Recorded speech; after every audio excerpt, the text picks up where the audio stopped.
With that, viewers, we're shifting our focus to more stories now coming in. This is breaking news with regards to the Sydney terror attack. Now, days after the 16 people who were killed in the Bondi terror attack, massive crackdown on guns across Australia is what we see. Australia announces a gun buyback scheme. Australian Prime Minister has come out to say non-citizens have no need to own a gun. Albanese has said terrorists got access to multiple guns. Bondi Beach anti-Semitic attack. Australian government moves for a national buyback of the newly banned and illegal firearms. Albanese has come out to post right now there are more guns in Australia than there were during the Port Arthur.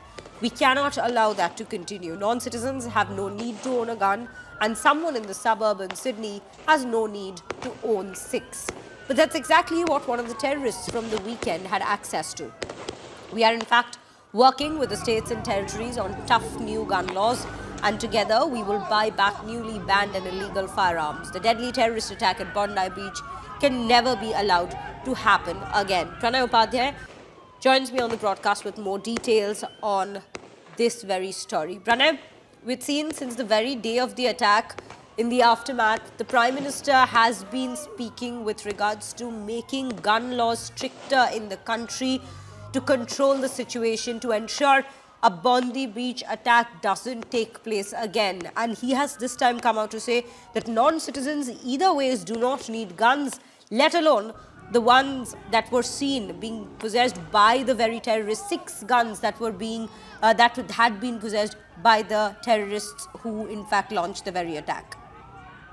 Absolutely, Shreya. If you see, our Prime Minister Anthony Albanese has also posted on his social media that the Australian government is seriously looking into the gun reforms, the new gun and new and stricter gun laws.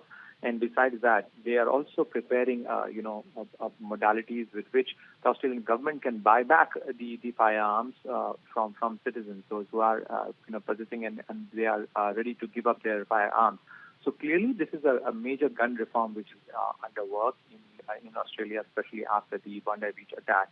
But if you see how the Sajid Akram and Naveed Akram acquired the 6 firearms, in fact, they wanted to have more bullets, and therefore, there are restrictions to buy bullets in Australia as per every firearm, and therefore they bought 6 firearms to have over 300 bullets. And to curb and to fill this gap and to have more stricter and a reformed gun law, the Australian government is now preparing modalities with which they can have put more curbs, with which they can have stricter gun laws in Australia.